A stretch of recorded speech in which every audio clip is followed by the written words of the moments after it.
پیارے نبی صلی اللہ علیہ وسلم کے ایسے صحابی ہیں کہ حضور نے ان کے بارے میں فرمایا اے لوگوں میرے کل 4 وزیر ہیں.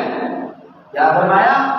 فرمایا میرے 4 وزیر ہیں، جن میں سے 2 میرے وزیر آسمانوں پر ہیں اور 2 میرے وزیر زمین پر ہیں.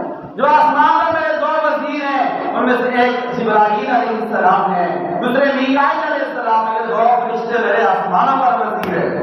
اور فرمایا 2 وزیر میرے زمین پر ہیں، وہ کون سے ہیں؟ فرمایا وہ حضرت عمر اور حضرت ابوبکر صدیق رضی اللہ تعالیٰ عنہ. اب میرے محترم بھائیوں دیکھو، کوئی کسی حکومت کا وزیر ہو، اس کا کتنا اس کا پروٹوکول ہوتا ہے، کتنی اس کی عزت احترام ہوتا ہے، اور وہی اگر اس سے پنگا لے تو اس کی خیر نہیں ہوتی ہے.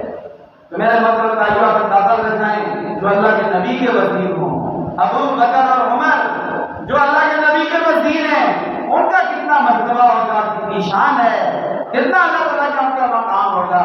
اور جو نعوذ باللہ ان کو چھیڑے گا، ان کے پیچھے کوئی برا بھلا کہے گا، میرے محترم بھائیوں اللہ کے نبی بھی اس کو نہیں چھوڑیں گے اور اللہ بھی اس کو نہیں چھوڑیں گے. وہ اللہ کے نبی کی شفاعت سے بھی محروم رہے گا اور اللہ کی جنت سے بھی محروم رہے گا. اس لیے کہ یہ اللہ کے معمولی بندے نہیں ہیں، یہ معمولی شخصیات نہیں ہیں. حضرت ابوبکر، حضرت عمر یہ حضور صلی اللہ علیہ وآلہ وسلم کے وزیر ہیں. اور میرے محترم